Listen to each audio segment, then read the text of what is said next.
Inicialmente, o que a gente faz é a descompressão gástrica através da gastrocentese ou da passagem da sonda gástrica. Isso é a primeira coisa que a gente faz, porque quanto antes a gente começar a descomprimir esse estômago, quanto antes a gente conseguir fazer a liberação desse estômago, antes essa dilatação vai parar, essa obstrução toda vai parar e esse acúmulo de radicais livres vai parar desse paciente. Então a gente vai estacionar essa fase inicial da dilatação gástrica. O que a gente faz é pegar um catéter, eu coloquei ali como exemplo o 14G, mas a gente sempre tenta pegar o catéter mais grosso que a gente tenha na clínica e fazer várias punções no estômago. Vai ausculta, percebe o som timpânico e fura aonde você percebeu o som timpânico.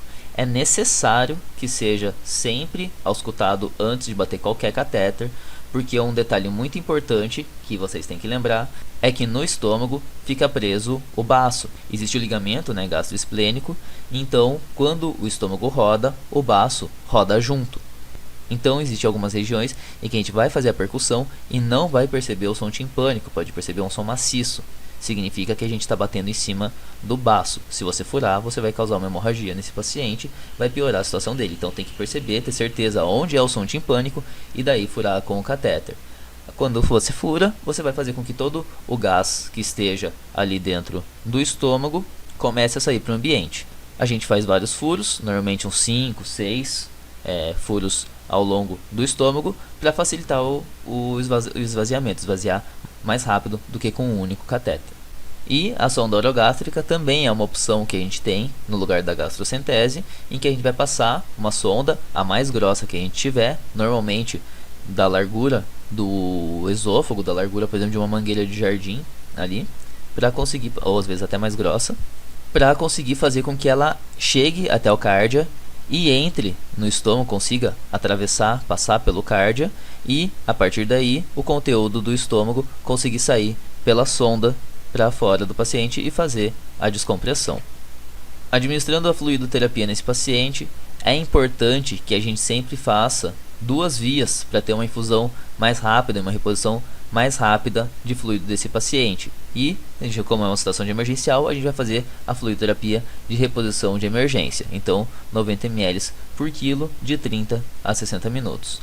Um detalhe importante aqui é que essas 2 vias que sejam estabelecidas sejam sempre craniais ao estômago. Se você tentar canular, por exemplo, a safena desse paciente, não vai fazer efeito, porque a fluido que você estiver depositando nesse paciente não vai circular pelo paciente, porque vai ficar obstruída na veia cava. Então, a ideia é fazer a reposição volêmica desse paciente pelas cefálicas ou pela jugular. Uma opção também é a administração da solução hipertônica, para aumentar o volume circulante dentro do vaso, diminuir aquela quantidade que está sendo perdida, compensar aquela quantidade que está sendo perdida para dentro do estômago e facilitar com isso a contratilidade do coração. Também, a partir do momento que esse paciente está canulado, é importante já iniciar a administração dos antibióticos. Como já dito antes, o metronidazol sempre importante nessas situações, quando a gente fala do sistema digestório. Também pode ser utilizado a enfloxacina e a ceftriaxona, muito comum na nossa rotina a combinação do metronidazol com a ceftriaxona. A administração de bicarbonato, caso seja possível fazer hemogasometria desse paciente para conseguir começar a tentar compensar a acidose que possivelmente esse paciente já esteja sofrendo.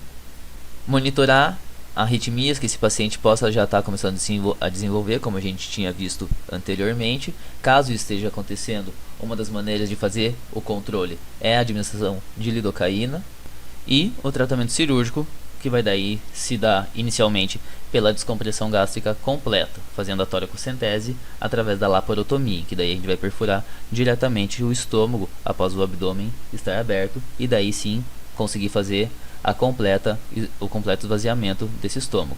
Uma outra opção também, quando está sendo utilizado a sondagem gástrica, e que daí é muito utilizada, em que o paciente anestesiado após a laparotomia, alguém pode colocar a sonda pela boca do paciente e pelo abdômen, manipulando ali o esôfago e já realizando a distorção desse estômago, a gente conseguir fazer a colocação da sonda por dentro, facilitar a passagem da sonda para dentro do cardio.